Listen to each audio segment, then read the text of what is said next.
Hey guys, welcome back to Fables Den, and this is Kim. So it's been a while since I made a video. The weather's been terrible in Vancouver. I just could not find a day where there was enough light or natural daylight for me to film. And finally there's some sun today, and I decided to film by my desk so I have access to all the things I want to grab later instead of by my bookshelves and by the windows. But yeah, it's been a while. I meant to make a video like before at the end of 2017, but I just got too busy with or too caught up with the festivities, so I just did not have time.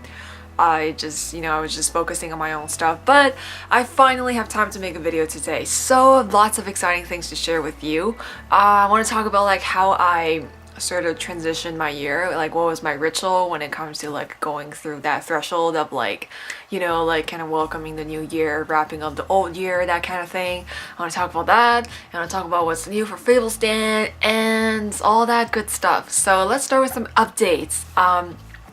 Okay, so the first thing, I guess it's kind of like a little update for my YouTube channel. I decided to not do unboxing videos anymore because I find like I decided to move most of my deck reviews and deck impressions and everything to my blog, just because I find that sometimes when I'm in a really good mood, when I'm feeling really energetic, I can capture a pretty good video and I can do some fun edits and there's some quirky reactions and stuff like that. That's like on a good day. But usually I find when it comes to opening up decks and just looking at the cards, I don't know, I just feel like when I'm filming, I just have the pressure to say, like, I'm under the pressure to say something interesting about the card, and sometimes I don't really have anything to say, I'm just quietly observing. And then I also just have the pressure to like angle things right, and I don't know if the camera should be on my face or it should be on the desk. So it just gets really awkward. It kind of kills the vibe and it kills the flow. So I decided to move all my deck reviews, or just from now on I'm going to be posting deck reviews mostly on my channel. I might still do unboxings if I feel like it, but I think most of the time it's going to be on my blog because I find that I have the time to react, to really think about a card, to actually kind of just do it in my own space time and just write a blog post. It just feels much more organic that way. So yeah, I think one of you requested like a review for OZ69 The Watcher's Tarot. I actually did film that, and then in the middle of it, the sky just completely darkened and it just got too dark and it ruined my entire video because it's winter and I just did not consider that, and I should not have started filming at 4 o'clock in the afternoon. So that video is busted, but I'm probably gonna write a blog post about it with lots of pictures. So if you're wondering about that, you can tune into my blog in the next couple of weeks. I'm not sure exactly when it's gonna come out. But yeah, that's deck reviews. And this year for Fables Den, I think I'm still going to be doing the same thing. I'm going to be doodling. I'm going to be drawing lots of tarot spreads on my Instagram. I'll be doodling like little cute tarot comics on my Instagram. I'll be blogging about decks and other tarot-centric stuff. I'll be uploading videos. But most importantly, this year I honestly want to get this thing done. I've been wanting to do it since last year, but I just never found the time, where I just kept getting distracted by a bunch of other creative projects. But this year I'm finally going to dedicate this 1 year to creating tarot study content, because I think I intended Fables Den to be a tarot studying channel and like a little online, like Fables Den is meant to have a huge, like studying is gonna have like a huge, what am I saying, like studying was meant to have a huge role to play in the unfolding narrative of Fables Den, if that makes sense. I don't know, but yeah, I've always just wanted to put out a lot of study content. I did a tarot story, like studying tarot through storytelling, and I also compiled all my resources that I put out so far. But this year I'm actually going to dedicate more time and energy and heart to creating more content, and finally going to start writing that tarot course about tarot and storytelling. So I'm just gonna get it done, because I just feel like if I keep succumbing to all my other creative distractions, the main thing that I want to do is never gonna get done. So that's gonna be finished this year, and lots of interesting, awesome videos coming up. I hope I have lots of ideas, lots of things I want to put out for this year, lots of fun, light-hearted tarot exercises, and kind of new perspectives on tarot and that kind of stuff. And yeah, what else? And I'm going to compiling all my worksheets into like a big compendium of worksheets. So that's just all the worksheets I've done. They're available for download anyway, but they're gonna be all in one place at last.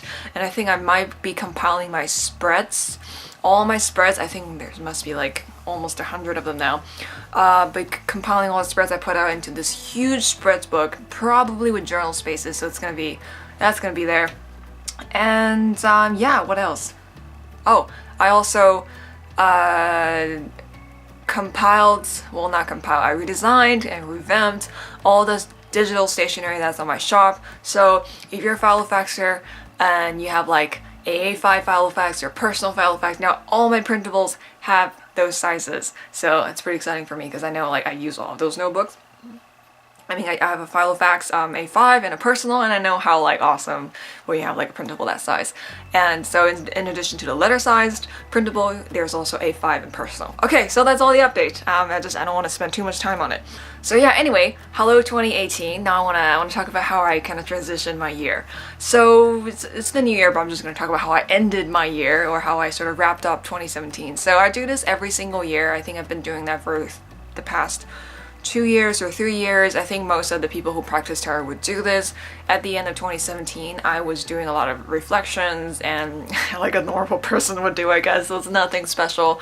But I would be sort of extra uber ritualistic. Usually I'm not really into ritual, like I don't really like when I do tarot readings. Sometimes I use crystals, sometimes I use incense, but not a lot. Like I'm not my person, like the ritual that I have around tarot cards or tarot reading, they're not really like, it doesn't really require a lot of physical items. Like for me, it's kind of like a drag when I want to get into the mood and I have to set up all these things. I know for a lot of you, it's like a meditative thing. It's like, it's part of it. It's really organic. For me, I focus more on the prayer that I say to my patron god, and I also say prayers to Kuan Yin, the goddess of compassion. And you know, I just focus on the prayer before and just focusing on grounding my energy, and I start the reading. So it's usually not super ritualistic when it comes to setting up stuff. But usually at the end of the year, I would take extra time to actually set up a little sort of tarot space with an incense burning, with crystals and everything, because it's kind of like I kind of reserve those. I reserve that formal ritual for like bigger moments, if that makes sense. And yeah, so I did that. I did like a year-end reading for myself. I used my own threshold tarot spread to kind of look at what's ending, what are the lessons that I've learned in 2017, and what what can I continue to build going into 2018. So I think most of the stuff I've learned in 2017 was like, just to give you a recap, learn a lot about I think actually like last year I think was a year of transformation for me, or it was sort of like just wrapping up all the important lessons that I was working on for the past couple of years in my life. I just feel like everything was wrapping up. Everything was like, it was kind of like the final sort of chapter of that particular lesson, and then I just had this really strong feeling that it was time to move on to the next phase. You know, a lot of the lessons that I've learned, you know, with relationships, with self-worth and confidence and self-love and that kind of thing, I just feel like everything really came together in a really big way. Everything just kind of joined threads and it became this coherent narrative that kind of just made me feel really complete. Like I feel really complete last year. I just feel like that I really reached a milestone in terms of my spiritual understanding, in terms of my own awareness as a person, and I've really grown last year. So that was really awesome, and I think my tarot reading reflected that. Also, it was just kind of like an additional sort of reminder, because I just feel like right before that ritual I already had a series of realizations that kind of just already sort of sum up the year for me. So I feel like that aspect of like the realizing all those wisdom and the truths and everything, it kind of already happened. The ritual was just a reminder of like what I learned. So that was that. And then I did a reading for 2018. I used a year map spread, the year map, and it's a year map reading for myself. Right after, actually not right after the threshold reading, I decluttered all the stuff under my bed, because that usually when I try to put stuff away, I shove it under my bed, because if you can't see it, it doesn't exist. But then I learned somewhere, I learned actually from Nicholas' channel, he does like intuitive tarot readings. He said that the space underneath your bed really affects how energy sort of clutters around you when you sleep. So I think if I have a clear space, it's sort of like a cleaner space to go to bed, to rest and stuff. And plus there's just a lot of junk under there that I want to get rid of. So I decluttered my bed. I thought it was gonna be just like 40 minutes or something, but it ended up like taking up 4 hours of my time just because there's so much garbage. There's a lot of recycling because I put a lot of boxes underneath, like boxes on my laptop or pretty much a lot of the electronics that I bought over the years.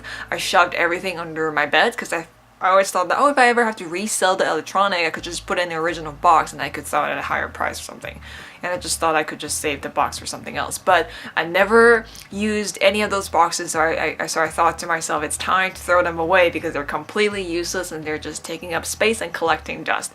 So I had to like flatten all the boxes and have to like put them in separate bags. I had to find garbage bags for other types of garbage. I had to figure out where to put other stuff and I have to move things around to accommodate all the stuff that I'm hauling out. It was just a huge mess, and then I have to like lift my mattress because it's under my bed and I have to vacuum it, and then the mattress was so heavy I have to maneuver it. It ended up just being super time consuming. But I think energetically it was almost like a really I guess it was like I kind of just felt like I just saw that as part of the ritual of decluttering your space, of decluttering your, you know, just decluttering my room. Like it's always like that's kind of part of the ritual. Like it has a lot of meaning for me. It's about cleaning and organizing your thoughts and the things you've learned throughout the year. So physically decluttering my space is kind of a reflection of that, or like an extension of that. That kind of helps me transition like in between years. So decluttering was good. It just took so long and I was like exhausted at the end of that, and I could not do the year map reading. I wanted to do it on the same day, but I couldn't because like decluttering took forever and I died. So I did that the next day, and then I did that along with like a lot of my business readings, because that's kind of my main pursuit this year.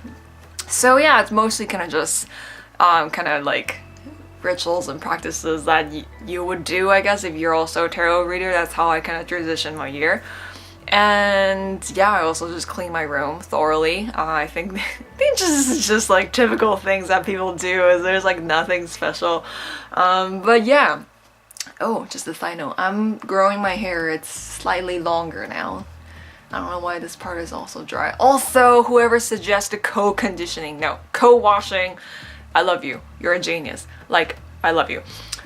So yeah, that's how I spent my year. And what else did I do? Honestly, I did not do much. Like, it just sort of, actually, like, the transition this year, like, going into 2018, didn't really feel like usually you feel like a kickstart or you feel like an adrenaline when the calendar switches, but this year I just feel like it was, okay, the calendar changed, and then it didn't really feel like, I didn't feel the high from the rejuvenation of the New Year's. I just feel like, oh, this is just a continuation of what I built last year. And then because I started a lot of projects last year, I started a lot of new aspirations last year, and then I planted a lot of seeds last year, and 2018 will be about continuing to build on that, just continuing to grow from what I built in 2017. So I didn't really feel like 2018 was like a brand new year. I mean, it's a new year, but it's just sort of like it's just a different calendar date. I'm just gonna keep doing what I'm doing. If you're still thinking about your 2018, a good thing to do is to pick a word for 2018 or for your new year. So I got this idea from Shona. She posted in like the Heart Center Business Owners group. It's a really long name. I just realized I forgot. But she's like the admin and the creator of Tarot Nerds, the Facebook group. So if you don't know, you should come and join us. I'm also one of the admins / mods there. You should come join us. But yeah, she suggested, or she asked everybody, like, what's your year? Or what's the word for your year? And then I was like, I haven't thought about that, but I guess that's a fun thing to think about. So I started with home or house because I want to focus on building my own space or my own little empire or kingdom or whatever. But then it doesn't really resonate completely. So I kept thinking, I was like, what was the other word I came up with? I totally forgot, but something along the lines of keep building or and stuff like that. But then I realized, kind of just looking at all the lessons I learned from 2017, which is really about like this feeling of feeling complete and wanting to be seen or feeling ready to be seen out by the world. Just kind of having that renewed sort of like a deeper textured, layered confidence within me. I kind of just feel like, I think my word is charm. And charm, because it's such like a cute, whimsical word and it's kind of quirky. I feel like charm implicates that there's a beauty in you, that you want to be seen, but it's not like, you know, because like there's different layers of beauty, different ways of perceiving beauty, different ways of projecting your own inner beauty. And I feel like charm is a really it's kind of like my word. It's a word that I resonate with a lot because charm is, it also has a connotation of magic, you know, and it's not like high magic. It's not something super ritualistic, serious, which is not like something I resonate with. It's not something I resonate with, and it's not something I practice personally. And charm also has like a spell casting vibe, which has to do with words, and I just feel like this is perfect because I'm just words. I'm in love with words and literature, and also fantasy literature, and charm just seems like a perfect word for like, it reflects my practice, kind of reflects on my view on magic, and it kind of reflects how I envision confidence looks like. It's about being charming, not looking for like, kind of like desperately looking for acceptance or wanting others' approval, kind of I'm trying to charm you, but it's just about like, I really like myself and I want you to get to know me and I want to be seen, and this is kind of the charming demeanor that I kind of exhibit, and then this is kind of who I am and I want you to know me. And that just makes a lot of sense. I feel like as soon as I saw that word in my head, or as soon as I thought of that word, it just clicked. And I think that's my word for 2018 because it's just like, it makes sense for my personal journey. I think it makes sense for my business because it's just that journey of continuing to put myself out there and continue to create with words, and I think it's just perfect. So that's my word for 2018. What is your word? What is your word for 2018 if you haven't come up with one yet? Like something that reflects your goals, your aspirations for 2018, maybe something that is a combination of what you learned in 2017, something you want to continue in 2018, or just something, it's like a power word or something that you really want to ground yourself into. Like something, it just sinks into you and you just know, like from your core, like it's the frequency that you're resonating at this year. So what is that word for you? So let me know in the comments below. And also, like, what are some of the rituals that you've done for 2017 and 2018? Let me know too, because I would be interested in hearing them. And yeah, I guess that's it for the updates and how I spent the transitioning of my year. Yeah, so I have lots of videos to film today because the weather is so nice. I'm gonna just take that opportunity, and yeah, I'm very happy to be back in 2018. I have so many things that I want to create as usual, so many things I want to share with you guys, and thank you for embarking on this journey with me, and I wish you have a very happy new year. I think I might make a video on productivity too, because that's one of my favorite topics to talk about.